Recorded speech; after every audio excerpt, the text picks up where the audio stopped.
Hello friends, welcome to our channel. आज का जो हमारा टॉपिक है वो है मोल अवधारणा या इंग्लिश में मोल कंसेप्ट। तो ये जो फिजिकल केमिस्ट्री का पार्ट है उसका पहला चैप्टर है, जिसे हम रसायन विज्ञान की मूलभूत अवधारणाएं भी कह सकते हैं। ये एक ही बात है।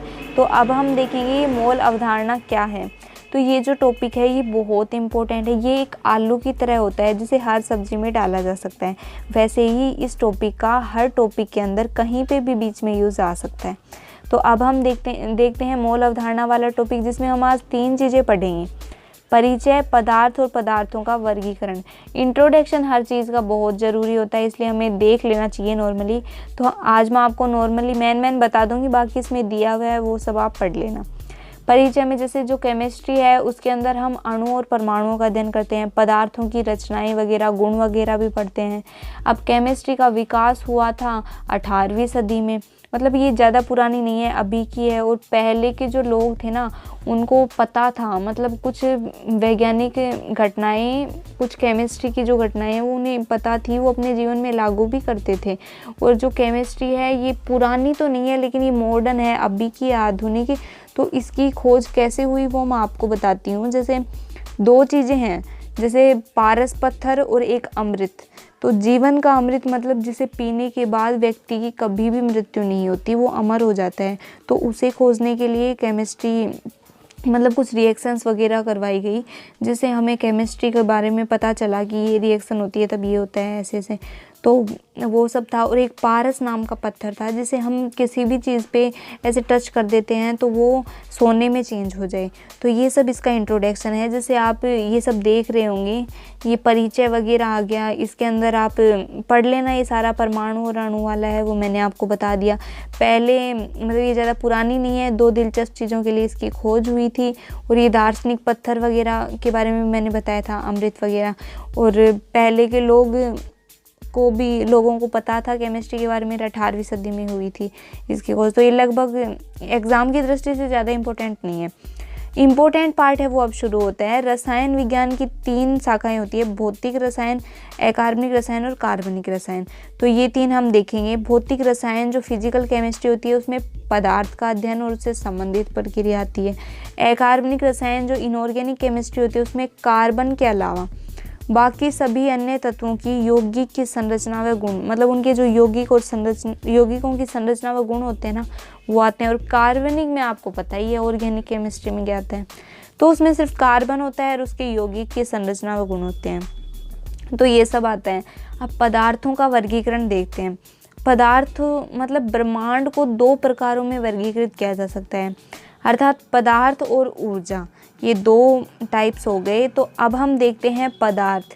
पदार्थ है वो वह वस्तु है जो व्याप्त हो, मतलब जिसका कुछ मास होता है, जिसका द्रव्यमान होता है, जिसे हम 5 इंद्रियों द्वारा महसूस कर सकते हैं। पदार्थ को आगे 2 श्रेणियों में विभक्त किया जा सकता है। पदार्थ को कौन सी 2 श्रेणियों में विभक्त किया जा सकता है वो अब आप देखोगे, जैसे कि भौतिक वर्गीकरण और रासायनिक वर्गीकरण। ये 2 ऐसे वर्गीकरण हैं जिनमें पदार्थों को विभाजित किया जाता है। तो अब हम पढ़ेंगे भौतिक वर्गीकरण। पदार्थ की अवस्थाएं भौतिक वर्गीकरण में है। पदार्थ की अवस्थाएं जो 3 होती हैं, आप सभी को पता है, ठोस, द्रव्य और गैस। बचपन से पढ़ते आ रहे हो आप। ठोस होती है वो फिक्स आकार और फिक्स आयतन होता है। अंतराण्विक बंध ज़्यादा होते हैं क्योंकि उसमें अणु एकदम पास होते हैं, उसके परमाणु वगैरह। तो नॉट फिक्स और फिक्स आयतन, मतलब नॉट फिक्स तो उसका आकार होता है, मतलब उसका आकार फिक्स नहीं होता, आयतन फिक्स होता है। और गैस का आकार और आयतन दोनों ही फिक्स नहीं होते। और अंतराण्विक बंध ठोस से थोड़े कम द्रव्य में और सबसे कम गैस में होता है। द्रव्य व गैस को फ्लूइड्स कहा जाता है। उसके साथ हमारा आता है सेकंड पार्ट, रासायनिक वर्गीकरण। तो शुद्ध पदार्थ और मिश्रण, इन 2 भागों में रासायनिक वर्गीकरण को विभाजित किया जा सकता है। अब जो शुद्ध पदार्थ है उसके 2 पार्ट हैं। कौन कौन से? तत्व और यौगिक। अब तत्व क्या होता है और यौगिक क्या होता है वो मैं आपको बताऊंगी। फिर हम देखते हैं मिश्रण के 2 प्रकार, जैसे सजातीय और विजातीय। तो अब हम देखते हैं शुद्ध पदार्थ के टाइप। तो शुद्ध पदार्थ के दो प्रकार हो गए, पहला तत्व हो गया, दूसरा यौगिक हो गया, जिसमें वे पदार्थ जो केवल एक ही प्रकार के परमाणुओं से बने होते हैं, जैसे ऑक्सीजन अकेला हो गया, हाइड्रोजन हो गया, सिलिकॉन हो गया, कार्बन हो गया, तो ये तो परमाणु हो गए एक ही प्रकार के। और जिसमें दो या दो से अधिक होते हैं वो यौगिक हो जाता है। वे पदार्थ जो दो या दो से अधिक तत्वों से मिलकर बने होते हैं, जैसे H2O, CaCO3, Na2SO4, NaCl आदि। तो ये सारे हो गए। अब हम देखते हैं मिश्रण। सजातीय और विजातीय दो होते हैं, जिसमें सभी तत्वों की संरचना पूरे मिश्रण में समान होती है, वो तो सजातीय, और जिसमें नहीं होती वो होती है विजातीय। तो अब हम देखते हैं, जैसे जल है, पानी है H2O, उसमें हम साल्ट नमक मिला देते हैं तो पूरे में एक जैसा टेस्ट हो जाता है। थोड़ी देर बाद हम कहीं से भी चखेंगे वो साल्टी ही मिलेगा। फिर पानी में हम तेल डालते हैं तो वो तो ऊपर लेयर बनाकर रहेगा ना, तो वो विजातीय हो गया। अब हम देखते हैं मिश्रण व यौगिकों में अंतर। तो यौगिक अपने घटकों के गुणों को प्रदर्शित नहीं करता, जबकि मिश्रण करता है। अब मिश्रण है, हमने पानी में नमक डाल दिया तो वो तो दिखाएगा ही ना पूरा, मतलब कहीं से भी टेस्ट कर लो पानी, फिर वो तो नमकीन नहीं हो जाएगा। और यौगिक है ना, उसमें घटकों के जो गुण होते हैं ना वो मतलब प्रदर्शित नहीं होते, प्रदर्शित नहीं किए जा सकते, मतलब ऐसे अलग अलग टाइप के होते हैं। अब हम देखते हैं कुछ क्वेश्चंस।